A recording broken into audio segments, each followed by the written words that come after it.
अगर मैं खुश हूं तो भगवान की परवाह क्यों करूं? ये वास्तव में हम सभी के दिलों और दिमाग में है, चाहे हम ईसाई हों या नहीं, या हम कहीं बीच में हों। हम बहुत से लोगों को देखते हैं जो बिना भगवान के, भगवान से संबंधित कुछ भी किए बिना पूरी तरह से खुश दिखाई देते हैं।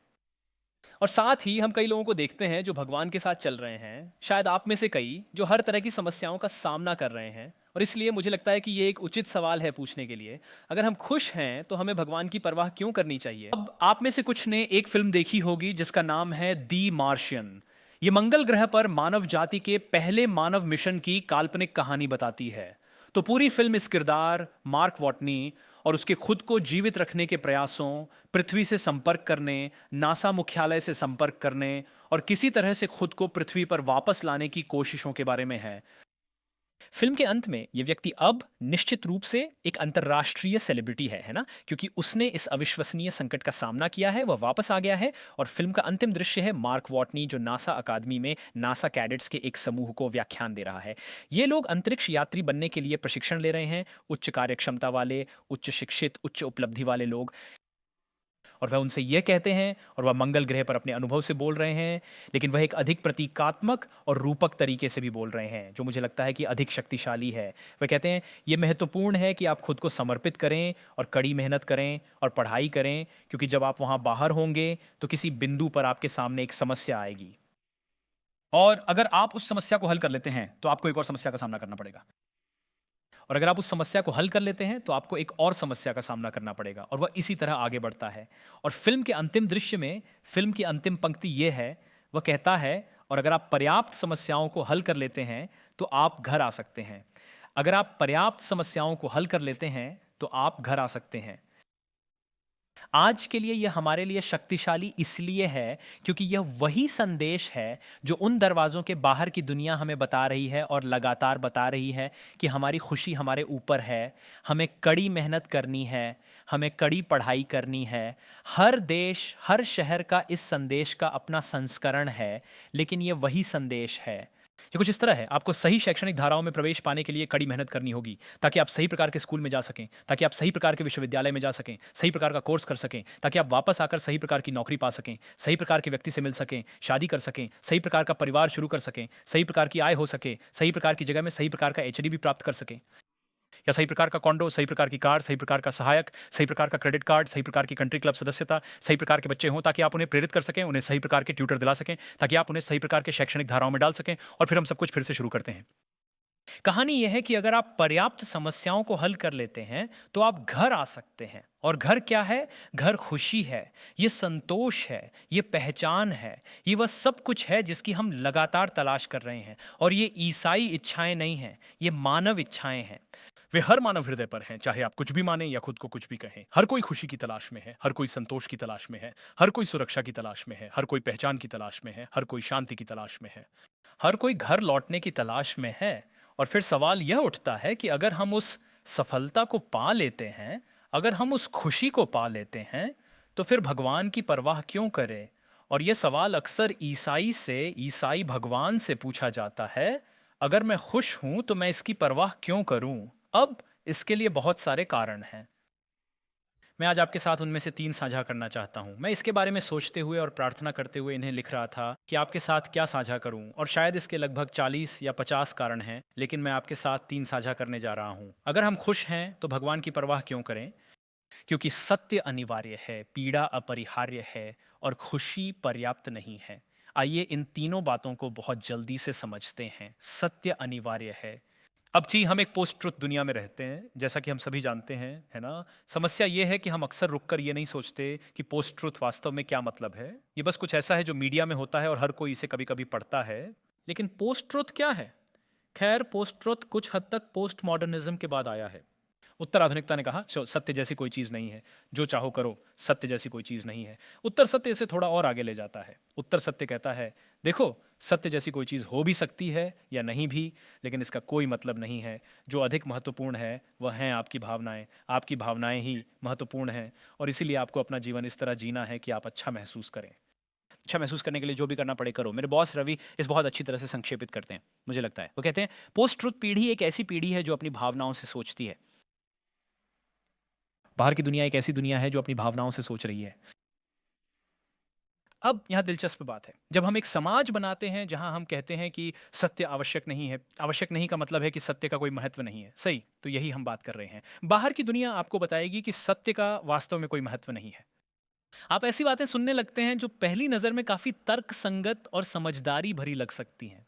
जैसे खैर हर किसी को अपनी सच्चाई खुद ही खोजनी होती है और एक दूसरे के रास्ते से हटकर उसी के अनुसार जीना होता है, या सभी सत्य दावे समान रूप से सत्य हैं, या दुनिया को देखने के सभी तरीके समान रूप से मान्य हैं, ऐसी बातें।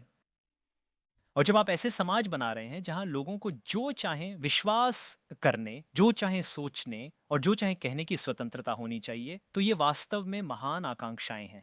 यहीं से हमें सहिष्णुता का ये विचार मिलता है जिसे हमने द्वितीय विश्व युद्ध के अंत के बाद से विकसित किया है, कि हमें उन लोगों के साथ रहने के तरीके खोजने की आवश्यकता है जिनसे हम असहमत हैं, जो अलग अलग चीज़ों में विश्वास करते हैं, और यह सब पूरी तरह से महत्वपूर्ण और अच्छा है।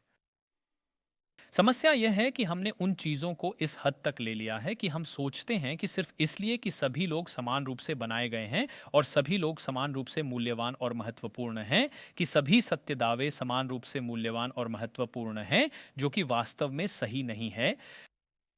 2 और 2 5 के बराबर होने का विचार अच्छा नहीं है, ये सच नहीं है।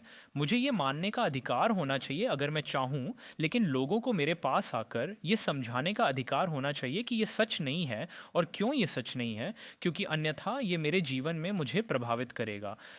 अब एक बात जो लोग जो इसे सुन रहे हैं और जो ईसाई हैं, अक्सर इससे निपटना पड़ता है, वह ये विचार है कि सत्य जैसी कोई चीज़ नहीं होती। ये पोस्ट ट्रुथ पैराडाइम का एक और हिस्सा है, अगर आप चाहें। कुछ लोग आपसे कहेंगे सत्य जैसी कोई चीज़ नहीं होती। हम जानते हैं कि इस तरह की सोच, ये पोस्ट ट्रुथ सोच, सत्य के विचार को छोड़ने की कोशिश, हम जानते हैं कि ये विफल होती है। और मैं आपको इसके 2 तरीकों के बारे में बताना चाहता हूँ कि ये कैसे विफल होती है। ये तार्किक रूप से विफल होती है और नैतिक रूप से विफल होती है। सही? ये तार्किक रूप से कैसे विफल होती है? अगली बार जब कोई आपसे कहे, आप जानते हैं सत्य जैसी कोई चीज़ नहीं होती, तो आप उनसे पूछें, क्या वह सत्य था? वो वाक्य जो आपने अभी कहा, क्या वह सत्य था? अब आपने उनसे दर्शन शास्त्र में, जिसे प्रस्तावात्मक प्रश्न कहते हैं, वह पूछा है। उन्हें उस प्रश्न का उत्तर हाँ या नहीं में देना होगा। सत्य जैसी कोई चीज़ नहीं है। क्या वह सत्य था? हाँ या नहीं? फिर अगर वे हाँ कहते हैं, तो वे स्वीकार कर रहे हैं कि सत्य जैसी कोई चीज़ होती है, इसलिए वे अपने बयान को गलत साबित कर रहे हैं। अगर वे नहीं कहते हैं, तो वे स्वीकार कर रहे हैं कि उनका बयान सत्य नहीं है, इसलिए वे अपने बयान को गलत साबित कर रहे हैं। तो हम इसे तर्कसंगत रूप से जिस भी तरीके से देखें, और मैं यहाँ बहुत ही सरल तर्क के सिद्धांतों का उपयोग कर रहा हूँ, जिनका ईसाई धर्म से सीधे कोई लेना देना नहीं है। ये तर्क के सिद्धांत हजारों और हजारों वर्षों से उपयोग किए जा रहे हैं।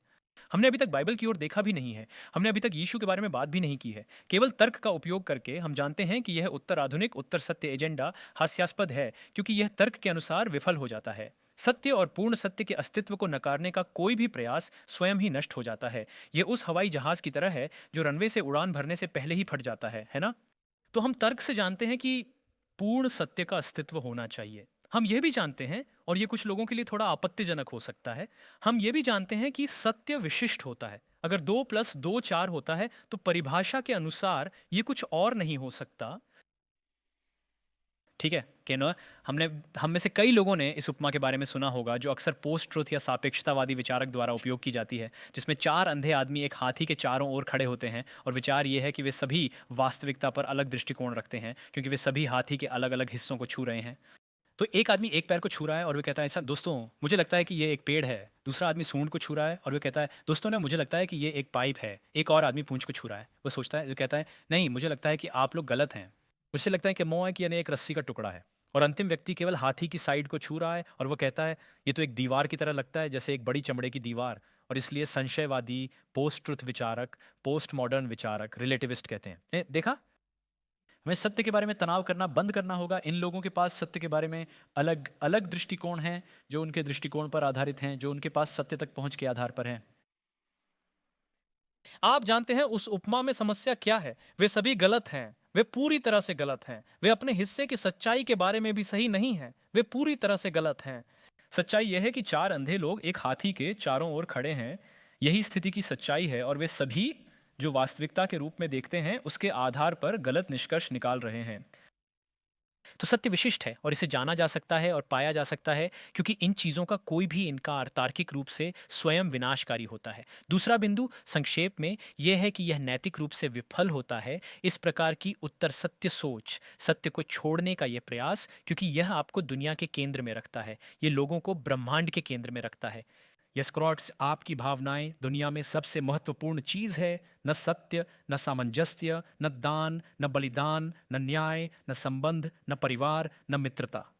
उन चीजों में से कोई भी आपकी भावनाओं जितना महत्वपूर्ण नहीं है, और इस तरह लोग अपने संसार के केंद्र में आ जाते हैं। दिलचस्प बात यह है कि एक ईसाई के रूप में यह मुझे चौंका देता है, क्योंकि बाइबल में पाप की परिभाषा ठीक इसी ओर इशारा करती है। अब पाप एक जटिल और भ्रमित करने वाला शब्द है और बहुत से लोग इसे नहीं समझते, विशेष रूप से हम में से जो चर्च में हैं। इसलिए जब हम इसका उपयोग करते हैं तो हमें सावधान रहना चाहिए। लेकिन मुझे लगता है कि बाइबल के बाहर पाप की सबसे अच्छी परिभाषा एक ईसाई विचारक मार्टिन लूथर से आती है, और वह कहते हैं, और वह लगभग हमारी पोस्ट ट्रुथ सोच वाली पीढ़ी की ओर इशारा कर रहे थे। वह कहते हैं, आप जानते हैं पाप क्या है? पाप वह है जब पुरुष और महिलाएं अपने आप में मुड़े होते हैं, यही पाप है। पाप वह है जब पुरुष और महिलाएं अपने आप में मुड़े होते हैं, केवल अपने लिए देखते हैं, केवल अपनी भावनाओं की चिंता करते हैं, केवल यह चिंता करते हैं कि वे क्या चाहते हैं और क्या उन्हें खुश करेगा। यही पाप अंततः है। लोग भगवान को अस्वीकार करते हैं और खुद को भगवान से पहले रखते हैं। मुझे लगता है कि ये काफ़ी शक्तिशाली है। तो हम जानते हैं कि सत्य केवल तर्क का उपयोग करके, हम जानते हैं कि सत्य को नज़रअंदाज नहीं किया जा सकता, हम सत्य को बस अनदेखा नहीं कर सकते। तो फिर सवाल ये बनता है, खैर हम सत्य कैसे खोजें? और फिर से इसके लिए हमें बाइबल की ओर जाने की ज़रूरत नहीं है, हमें ईसाई धर्म के पास कहीं भी जाने की ज़रूरत नहीं है। हम बहुत सरल सिद्धांतों को देख सकते हैं उन लोगों के जो लंबे समय से सत्य की खोज कर रहे हैं, और ये केवल वही लोग नहीं हैं जिन्होंने ऐसा किया है, लेकिन वे प्रभावशाली और काफ़ी बुद्धिमान विचारक थे। प्राचीन यूनानी प्लेटो ने कहा, सत्य को खोजना काफ़ी सीधा है, आपको बस सबूत का अनुसरण करना है जहां वह ले जाता है, इसी तरह आप सत्य पाते हैं। मैंने 3 साल तक कानून का अभ्यास किया और यही हम करते थे, हम बस सबूत का अनुसरण करने की कोशिश करते थे जहां वह ले जाता था। अब बात यह है, यदि आप खुले दिल और खुले दिमाग से सबूतों का अनुसरण करते हैं तो यह आपको यीशु मसीह के पास ले जाएगा। यही वो बात है जिसका बहुत से लोग विरोध करने की कोशिश करते हैं। आप इसे केवल तब तक नहीं अपना सकते जब तक ये आरामदायक है। आप इसे केवल तब तक नहीं अपना सकते जब तक ये आपको लोकप्रिय बनाता है। आपको इसे पूरी तरह से उस जगह तक ले जाना होगा जहां यह ले जाता है, और बाइबल इस सत्य को खोजने के तरीके की पुष्टि करती है। ये तर्क, प्रमाण और प्रश्नों के उपयोग की पुष्टि करता है। सही। 1 पतरस 3:15, हमेशा तैयार रहो उस आशा का कारण देने के लिए जो तुम्हारे पास है, एक तर्क संगत रक्षा देने के लिए, उस आशा के लिए उत्तर देने के लिए जो तुम्हारे पास है। यशायाह की पुस्तक में भगवान कहते हैं, आओ हम साथ में तर्क करें। सही। यीशु जब उनके शिष्य संदेह कर रहे हैं कि क्या वह वास्तव में मृतकों में से जी उठे हैं, तो वह कहते हैं, आओ और देखो, आओ और प्रमाण देखो। ठीक है। जब फिलिप नथानियल को यीशु के बारे में बता रहा है और नथानियल कहता है, क्या नासरत से कुछ अच्छा आ सकता है? क्या यह सच है? फिलिप कहता है, आओ और देखो। आओ और देखो कि यह कौन है और यह सब क्या है। तो अगर आपके पास सवाल हैं या आपके दोस्तों के पास सवाल हैं, तो भगवान आपको आमंत्रित कर रहे हैं कि आओ और सबूत देखो, अपने सवाल पूछो, अपने सवाल लाओ। बहुत लंबे समय से हम में से बहुत से लोग जब सवाल पूछते हैं तो हमें बेतुकी गैर बाइबलीय बातें सोचने और बताई जाती रही हैं, जैसे ओ हम इस तरह के सवाल नहीं पूछते, हम बस विश्वास करते हैं, इसलिए हम इसे आस्था कहते हैं। अगर किसी ने कभी आपसे ऐसा कहा है तो मुझे यकीन है कि उनका इरादा अच्छा था, क्योंकि शायद उन्हें जवाब नहीं पता था। तो मुझे यकीन है कि उनका इरादा अच्छा था। ये उन पर कुछ नहीं है, लेकिन ये कहना बाइबल के अनुसार नहीं है। बाइबल में कहीं भी ऐसा आधार नहीं है। विश्वास पूरी तरह से तर्कसंगत है, ये पूरी तरह से साक्ष्य आधारित है, ये पूरी तरह से संगत है। अगर यह नहीं है तो यह सच नहीं है, और ईसाई होने का सबसे अच्छा कारण यह है कि यह सच है। इसके अलावा कई अच्छे कारण हैं, लेकिन पहला और सबसे अच्छा कारण यह है कि यह सच है। सत्य अनिवार्य है, सत्य महत्वपूर्ण है, और इसलिए अगर आपके पास प्रश्न हैं तो आपको उन्हें आगे लाना होगा। आपको अपनी पादरी टीम से बात करनी होगी। आपके पास यहाँ एक महान नेतृत्व और पादरी टीम है। उनसे बात करें, अपने जीवन समूहों में लोगों से बात करें, उन अन्य लोगों से बात करें जो आपके प्रश्न साझा करते हैं, आकर हमसे बात करें। हमारे मंत्रालय से संपर्क करें, वहाँ बहुत सारे संसाधन हैं, क्योंकि हम जानते हैं कि बहुत सारे प्रश्न हैं। चिंता मत करो, परेशान मत हो, डरो मत। यीशु मसीह का संदेश सवालों का सामना कर सकता है, क्योंकि यह सत्य है, और सत्य सवालों का सामना कर सकता है। वास्तव में सत्य ही एकमात्र चीज है जो सवालों का सामना कर सकती है। सही। तो मैं ये नहीं कह रहा हूं कि विश्वास महत्वपूर्ण नहीं है और आवश्यक नहीं है। बिल्कुल, विश्वास का एक कदम होता है। हमारे पास पूरी जानकारी नहीं है, इसलिए भगवान चाहते हैं कि हम उन पर भरोसा करें। एक स्तर का भरोसा होता है, लेकिन उस विश्वास के कदम को उठाने से पहले हमारे पास खड़े होने के लिए सबूतों का एक पहाड़ है। ये बहुत स्पष्ट रूप से शास्त्र में लिखा गया है और जो सबूत इसे समर्थन देते हैं, वे हर जगह मौजूद हैं। बाइबल के सबूत हैं, लेकिन गैर बाइबल सबूत भी हैं। पुरातात्विक सबूत हैं, मानव शास्त्रीय सबूत हैं, ब्रह्मांडीय सबूत हैं, मनोवैज्ञानिक सबूत हैं, अनुभवजन्य सबूत हैं, कथात्मक सबूत हैं, और बार बार हम देखते हैं कि दार्शनिक सबूत हैं, तार्किक सबूत हैं। हर हर श्रेणी में लगभग मानव शैक्षणिक विषयों में यीशु मसीह के सुसमाचार की सच्चाई की ओर इशारा करने वाले प्रमाण हैं। हमें बस देखने की इच्छा होनी चाहिए। और यहाँ एक दिलचस्प बात है, जब हम खुले दिल और खुले दिमाग से सत्य की खोज करते हैं, जब हम अपने प्रश्न पूछते हैं, तो हम हमेशा यीशु मसीह के सामने आ जाते हैं। और फिर हम कुछ अविश्वसनीय खोजते हैं कि सत्य वास्तव में प्रस्तावों का एक सेट या विश्वास करने की चीज़ें नहीं है, बल्कि सत्य सबसे पहले और सबसे महत्वपूर्ण एक व्यक्ति है। ही कि कि ईसाई संदेश अद्वितीय है, क्योंकि मानव इतिहास में हर अन्य विश्व दृष्टि, चाहे वह आस्तिक हो या नास्तिक, कहती है ये सत्य है, ये सत्य है, ये सत्य है। केवल यीशु ही वह व्यक्ति थे जिन्होंने स्वयं की ओर इशारा किया और कहा मैं सत्य हूं। केवल यीशु मसीह के सुसमाचार के अनुसार सत्य मुख्य रूप से व्यक्तिगत और संबंधपरक है, न कि प्रस्तावात्मक। उनसे बहुत सारे प्रस्ताव भी निकलते हैं जो सत्य हैं, लेकिन पहले एक व्यक्ति है। तो हम देखते हैं कि सत्य को नज़रअंदाज नहीं किया जा सकता, हम इसे अनदेखा नहीं कर सकते। जो लोग कहते हैं मुझे परवाह नहीं है अगर मेरा जीवन सत्य नहीं है, मुझे परवाह नहीं है अगर मैं झूठ में जी रहा हूँ, ये बस उस चीज़ का गवाह नहीं है जो मानव हृदय चाहता है। लोग सत्य में जीना चाहते हैं, लोग नहीं चाहते कि उनसे झूठ बोला जाए। यही कारण है कि मैट्रिक्स इतनी प्रसिद्ध फिल्म थी, है ना? हर किसी ने देखा है, आप में से कुछ ने फिल्म द ट्रूमैन शो देखी होगी, जहाँ ये आदमी मूल रूप से एक झूठ में जी रहा है और उसे पता नहीं है, उसकी पूरी दुनिया बनाई गई है। वे सभी अभिनेता हैं और उसे पता नहीं है, क्योंकि उसे वहाँ तब रखा गया था जब वह बच्चा था। और पूरी फिल्म में दर्शक, हम सब उसके इस षड्यंत्र को जानने और भागने के लिए उत्साहित होते हैं, क्योंकि हम सत्य चाहते हैं। हम चाहते हैं कि उसकी ज़िंदगी का कोई अर्थ हो, हम चाहते हैं कि वह जाने। और ऐसा ही है हम सबके साथ, हर इंसानी दिल के साथ। हम सच्चाई में जीना चाहते हैं, हम सच्चाई को पाना चाहते हैं। ये एक ईसाई इच्छा नहीं है, ये एक मानव इच्छा है। इसका ईसाई हिस्सा ये है कि सारी सच्चाई यीशु मसीह के व्यक्ति में समाहित होती है, इसलिए सच्चाई अनिवार्य है। दूसरी बात, पीड़ा अपरिहार्य है, पीड़ा अपरिहार्य है। ये शायद मानव अनुभव में सबसे सर्वव्यापी चीज़ है। ये कुछ ऐसा है जिसे हम सभी अनुभव करते हैं, चाहे हम कुछ भी माने या हम कौन हैं, पीड़ा। और ये हमारे सभी कला, हमारी कविता, हमारे संगीत, हमारे साहित्य में समाहित है। महान कवि डिलन थॉमस, तुम्हें प्रकाश के मरने के खिलाफ क्रोधित होना होगा। सही है। अंधकार, चीज़ें जिन्हें हम लगातार पार करने की कोशिश कर रहे हैं, चाहे हम ईसाई हों या ना हों, हमें सभी को पीड़ा की वास्तविकता से निपटना पड़ता है, और अंततः ये मृत्यु में समाप्त होता है। मृत्यु मानव पीड़ा का शायद सबसे शक्तिशाली पहलू है, जिसे जब आप विभिन्न विश्व दृष्टिकोणों को देखते हैं तो इसका कोई उत्तर नहीं लगता। फिर हम यीशु मसीह के संदेश को देखते हैं, और यहाँ हम कुछ अद्भुत और अनोखा देखते हैं। एक ईश्वर जो दूर बैठकर पीड़ा को अनदेखा नहीं करता। वो ये भी नहीं बताते कि पीड़ा से कैसे बचा जाए, वो ये भी नहीं बताते कि इसे कैसे समझा जाए और इससे कैसे निपटा जाए। वह हमें ये निर्देश नहीं देते कि इससे बाहर निकलने के लिए ध्यान कैसे करें या ऐसा कुछ भी। वह सचमुच हमारे साथ एक व्यक्ति के रूप में पीड़ा में उतरते हैं और फिर हमारी सारी पीड़ा को अपने ऊपर ले लेते हैं। हमारी सारी टूटन, हमारा सारा अपराध बोध, हमारी सारी शर्म, हमारा सारा संघर्ष, हमारा सारा कष्ट, वह इसे अपने ऊपर ले लेता है। एक व्यक्ति के रूप में क्रॉस पर जाता है, हमारे लिए कष्ट सहता है और इसे समाप्त कर देता है, और फिर इसके माध्यम से हमारे लिए उसके साथ सही संबंध में वापस आने का अवसर खोलता है। हमें यहाँ अनुभव हो रहे कष्टों के दौरान सांत्वना और शक्ति देता है, और उसके साथ एक अनंत भविष्य की आशा देता है जहाँ कोई कष्ट नहीं होगा।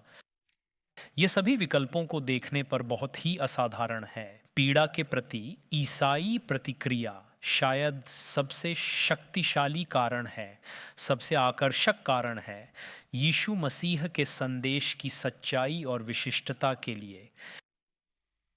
जब आप उन सभी कथित देवताओं को देखते हैं जिन्हें मानव जाति ने गढ़ा है, और फिर आप यीशु के व्यक्ति को देखते हैं, तो वह एकमात्र देवता हैं जिनके पास घाव हैं, वह एकमात्र हैं जिनके पास स्तंभी हैं। आप बस क्यों सोचते हैं कि उन्होंने अपने निशान क्यों रखे हैं? तो क्या आपको लगता है कि वह इसे संभाल नहीं सका? वह मृतकों से उठ गया, लेकिन निशान थोड़े ज़्यादा थे, शक्ति की कमी, निशान बस थोड़े से विशेषता से परे थे? बिल्कुल नहीं। ये खुद भगवान है ना? ये वही भगवान है जो महासागरों को विभाजित कर रहे हैं, मृतकों को जीवित कर रहे हैं, लोगों को उनकी दृष्टि वापस दे रहे हैं। क्या आपको लगता है कि वह कुछ निशानों को संभाल नहीं सकता? उसने अपने निशान इसलिए रखे क्योंकि उसे पता था कि हम भूल जाएंगे कि उसने हमारे लिए क्या किया और क्यों वह एक ऐसा भगवान है जो हमारे साथ दुख में है। एक भगवान जिसने हमारे लिए कष्ट सहा, और अब अगर हम उनके संबंध के प्रस्ताव को स्वीकार करने के लिए तैयार हैं, तो वह हमारे साथ कष्ट सहने के लिए तैयार है। हर अन्य विश्व दृष्टिकोण आपको यह बताएगा कि कष्ट से कैसे बचा जाए, कष्ट को कैसे नजरअंदाज किया जाए या इसे कैसे टाला जाए। यीशु हमारे साथ वास्तव में स्पष्ट हैं। वो कहते हैं, नहीं, तुम टूटे हुए हो और दुनिया अभी भी टूटी हुई है, इसलिए कष्ट होगा। मेरा हाथ पकड़ो, हम इसे पार करेंगे। मुझसे विश्वास करो, मैं पहले ही अंदाज करूं। रोमन्स 8, ये अद्भुत आश्वासन, ये सभी चीज़ें जो लोगों ने अनुभव की हैं, दर्द और उत्पीड़न और खून और मौत और बीमारी और चिंता, और ये सब, क्या ये चीज़ें हमें नीचे गिराती हैं? नहीं, क्योंकि यीशु के साथ और यीशु के माध्यम से हम विजेताओं से भी बढ़कर हैं। यीशु मसीह का सुसमाचार मानव इतिहास में एकमात्र दृष्टिकोण है जो पीड़ा के माध्यम से विजय प्राप्त करता है। ये इसे टालने की कोशिश नहीं करता, बल्कि इसके माध्यम से जाता है। और ये मायने नहीं रखता कि लोग कितने खुश हैं, पीड़ा अटल है, ये हम सभी के लिए आती है। इससे कोई फ़र्क नहीं पड़ता कि आप कितना अच्छा कर रहे हैं, ये बस अलग अलग तरीक़ों से प्रकट होता है। और भले ही हम बड़ी सफलता, आनंद और खुशी के जीवन जीते हों, कुछ चीज़ें हैं जिन्हें हम नियंत्रित नहीं कर सकते। हम राजनीति को नियंत्रित नहीं करते, हम अर्थव्यवस्था को नियंत्रित नहीं करते, हम बाजार की अस्थिरता को नियंत्रित नहीं करते। अगर कोई मूर्ख ड्राइवर लाल बत्ती पार कर जाता है और हमारे किसी प्रियजन को टक्कर मार देता है, तो हम कुछ नहीं कर सकते। हम कैंसर निदान और चिकित्सा निदान को नियंत्रित नहीं कर सकते। हम मानसिक बीमारी को नियंत्रित नहीं कर सकते। तो हमेशा दुख होता है। इससे फ़र्क नहीं पड़ता कि आप कितना खुश सोचते हैं। और हमें इसका जवाब चाहिए, और यीशु मसीह हमें वह जवाब देते हैं। सत्य अनिवार्य है, पीड़ा अपरिहार्य है। तीसरी और अंतिम बात, खुशी पर्याप्त नहीं है। खुशी बस पर्याप्त नहीं है। C.S. लुईस ने प्रभावशाली रूप से कहा हुआ, अगर खुशी ही सब कुछ होती जो मैं चाहता, तो मुझे बस कुछ दोस्तों और एक अच्छी बोतल स्कॉच की ज़रूरत होती। लेकिन वह एक अच्छा बिंदु उठाते हैं जिस पर हम अक्सर विचार नहीं करते। उन्होंने कहा, अगर खुशी ही सब कुछ होती जो मैं चाहता, तो मुझे बस कुछ स्कॉच और कुछ दोस्तों की ज़रूरत होती। क्या आपको लगता है कि बस यही है? क्या आपको लगता है कि खुशी ही सब कुछ है? खुशी सिर्फ एक भावना है, कुछ ऐसा जो बाहरी और पर्यावरणीय उत्तेजनाओं और परिस्थितियों के कारण आपके साथ होता है? आपका इस पर कोई नियंत्रण नहीं है। जैसे ही वे उत्तेजनाएं और परिस्थितियां बदलती हैं, आपकी भावना भी बदल जाएगी और आप सोचते हैं कि बस यही है। आप अपना पूरा जीवन इस चीज़ की तलाश में बिताते हैं, इस छोटे से एहसास की। ये दिलचस्प है, जब आप गूगल करना शुरू करते हैं और खुशी की परिभाषा के लिए शब्दकोश देखते हैं, तो हम कुछ वास्तव में दिलचस्प देखना शुरू करते हैं। सबसे पहले, आजकल के सभी शब्दकोश इसे अच्छी तरह से परिभाषित करने में संघर्ष करते हैं, लेकिन वे सभी इस बात से सहमत हैं कि यह एक भावना है। और एक बात जो आप हर परिभाषा में हमेशा देखेंगे, वह यह है कि किसी न किसी तरह परिभाषा यह व्यक्त करेगी कि खुशी आनंद का एक घटक है। फिर आप आनंद की परिभाषा देखते हैं और यह भी उतनी ही अनुपयोगी है, लेकिन एक बात जो यह हमेशा कहेगी वह यह है कि जो भी आनंद है उसमें बहुत सारी खुशी शामिल होती है। तो ये एक आत्म संदर्भित परिभाषा है, सही। उन दरवाज़ों के बाहर की दुनिया भी इन शब्दों को नहीं समझती, और सबसे अच्छा जो ये कर सकती है वह ये है कि ये सोचती है कि वे बहुत अधिक संबंधित हैं, कि वे, आप जानते हैं, मात्रात्मक रूप से अलग हैं। शायद आपके पास खुशी है, और अगर आपके पास बहुत सारी खुशी है तो आपके पास आनंद है। यही सबसे अच्छा वे कर सकते हैं, सही। एक बोतल स्कॉच खुशी, 3 बोतल स्कॉच आनंद, यही दुनिया सोचती है। लेकिन जब आप ईसाई धर्म ग्रंथों में, बाइबल में, उस संदेश में देखते हैं जो भगवान हमें अपने पुत्र के साथ संबंध के प्रस्ताव के माध्यम से देते हैं, तो हम कुछ अविश्वसनीय और दिमाग को चौंका देने वाला देखते हैं। क्योंकि वहाँ हम देखते हैं कि खुशी और ईसाई आनंद मात्रात्मक रूप से अलग नहीं हैं, वे गुणात्मक रूप से अलग हैं। आनंद, ईसाई आनंद, पूरी तरह से अलग प्रकार की चीज़ है। सबसे पहले, जैसा कि हम मानव खुशी को समझते हैं, यह बाहरी रूप से प्रकट होती है। जब कोई खुश होता है तो आप इसे देखते हैं, है ना, ये बाहर से दिखाई देता है, ये आपके साथ हो रही चीज़ों से जुड़ा होता है, ये स्वाद महसूस करने, भावनाओं, फिल्में देखने, लोगों से प्यार करने और प्यार पाने जैसी चीज़ों से जुड़ा होता है। मानव संबंध, मानव गतिविधियाँ, मानव उपलब्धियाँ। आनंद बाहरी रूप से प्रकट नहीं होता। आप इसके लक्षण बाहरी रूप से देख सकते हैं, लेकिन यह आंतरिक रूप से प्रकट होता है। खुशी के लिए ईसाई शब्द ग्रीक और हिब्रू दोनों में बहुत ही आंतरिक शब्द हैं, वे अंदर से शुरू होते हैं। दूसरा कारण यह है कि वे अलग हैं, क्योंकि खुशी स्वाभाविक रूप से प्रकट होती है और जुड़ी होती है, जबकि खुशी, ईसाई खुशी, अलौकिक में जुड़ी होती है।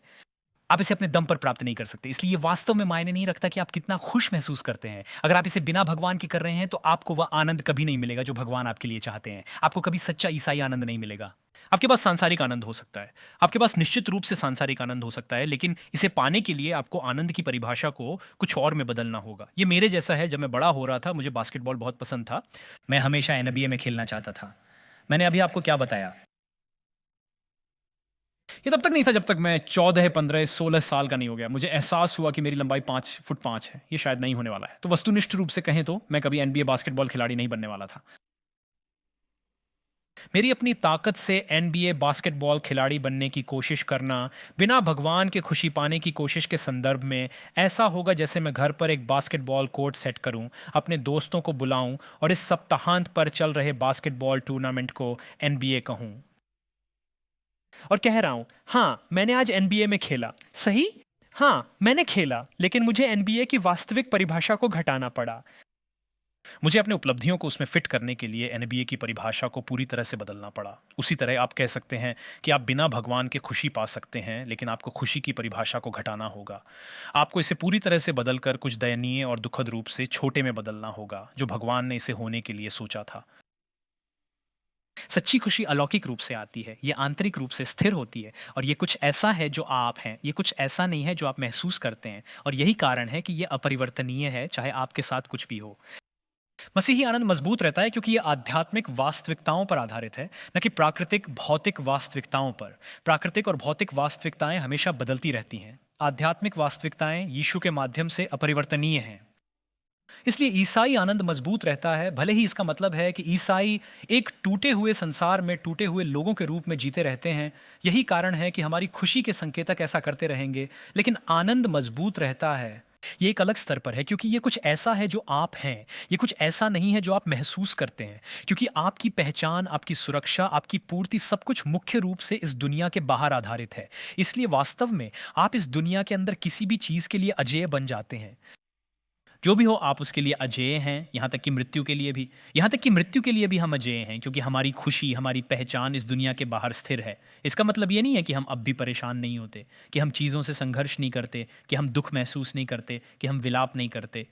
बाइबल इस पर बहुत स्पष्ट है। उनके पास एक पूरा पुस्तक है जिसका नाम है दुखद, उदासी, विलाप, बस ये स्पष्ट करने के लिए, ताकि कोई यह ना सोचे कि ईसाई जीवन हमेशा आसान होना चाहिए। ईसाई जीवन कभी आसान होने के लिए नहीं था, ये अद्भुत होने के लिए था।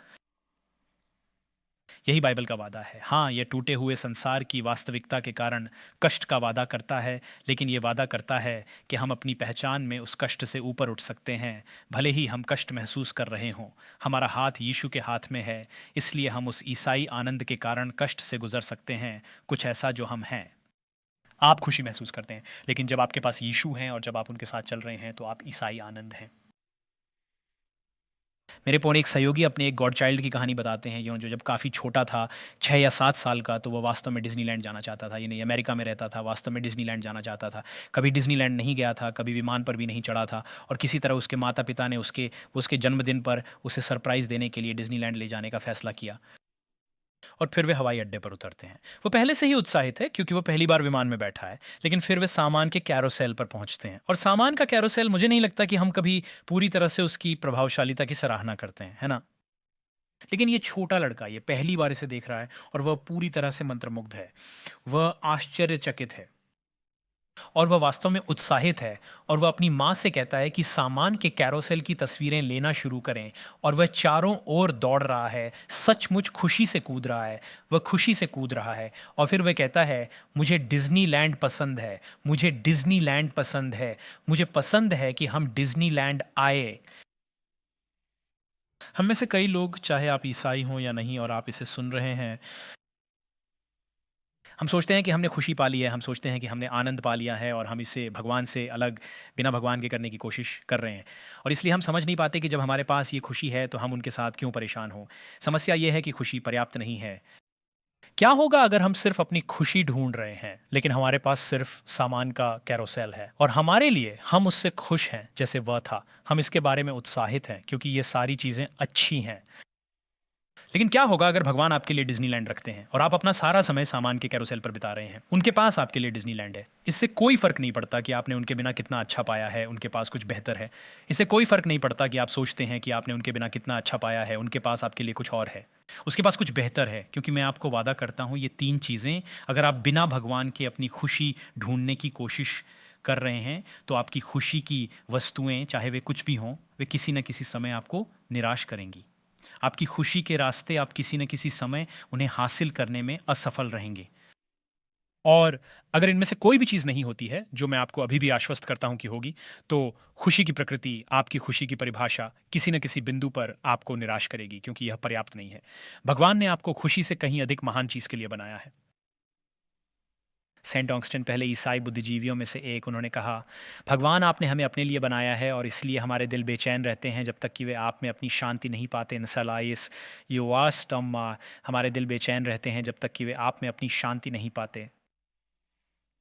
ये दिलचस्प है, ये द मार्शियन में। पूरी फिल्म में उपविषय ये है कि आपको अपनी खुद की खुशी खोजनी है। आपको किसी और की ज़रूरत नहीं है, आपको भगवान की ज़रूरत नहीं है, आपको किसी और लोगों की ज़रूरत नहीं है। आपको बस अपने अंदर गहराई में खुद को खोजना है और खुशी पाना है, अपने तरीके से खुशी प्राप्त करनी है, अपने तरीके से खुशी का नवाचार करना है। और पूरी फिल्म उसके ऐसा करने के बारे में है। उसे मंगल ग्रह पर अपनी ऑक्सीजन की आपूर्ति को पुनः उत्पन्न करना है, उसे संपर्क करना है, उसे कंप्यूटरों की मरम्मत करनी है, उसे किसी तरह से खुद को घर वापस लाना है। और यही संदेश वे देने की कोशिश कर रहे हैं। मज़ेदार बात यह है कि यहाँ तक कि कल्पना में भी हम इसे नहीं कर सकते। वह घर कैसे पहुंचा? उसे बचाया जाना पड़ा, उन्हें वापस आकर उसे लाना पड़ा। वह खुद नहीं कर सका। उसने बहुत कुछ किया और यह प्रभावशाली था, लेकिन वह खुद को घर नहीं ला सका। वह अपने अंतिम लक्ष्य को प्राप्त नहीं कर सका। वह घर नहीं आ सका। उसे बचाया जाना पड़ा। लेकिन हम भी ठीक उसी स्थिति में हैं। हमें बचाव की ज़रूरत है। ये चीज़ें हमारे नियंत्रण से बाहर हैं। सत्य अनिवार्य है, हम इसे अनदेखा नहीं कर सकते। ये हमसे बड़ा है। दुख अपरिहार्य है। इससे कोई फर्क नहीं पड़ता कि हम कौन हैं या हम कितने अच्छे हैं। हमें इसका सामना करना पड़ेगा। हम में से अधिकांश शायद अभी किसी न किसी रूप में इसका सामना कर रहे हैं। और तीसरी बात, और शायद सबसे महत्वपूर्ण, खुशी पर्याप्त नहीं है। यीशु मसीह सत्य के परम अवतार हैं। वह कष्टों से गुजरने का मुख्य मार्ग है और वह एकमात्र मार्ग है उस प्रकार की खुशी के लिए जिसकी हमारे दिल वास्तव में लालसा करते हैं और चाहते हैं। यही कारण है कि भगवान के साथ जुड़ना सार्थक है, भले ही हमें लगे कि हम खुश हैं। आइए प्रार्थना करें।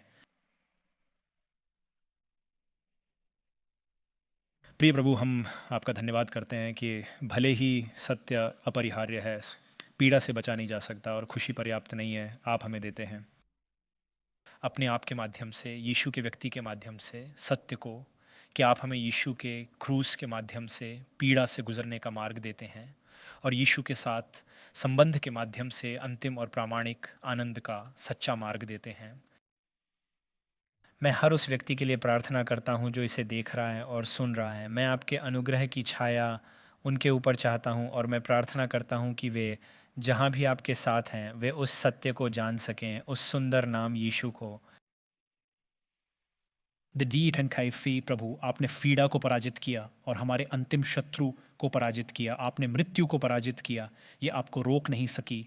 पर्दा आपके सामने फट गया और आपने पाप और कब्र के गर्व को शांत कर दिया। और अब स्वर्ग आपकी महिमा की प्रशंसा में गूंज रहा है, क्योंकि आप फिर से जीवन के लिए उठाए गए। कितना सुंदर नाम है यह। यीशु के सुंदर नाम में, उसी नाम में हम प्रार्थना करते हैं। आमीन।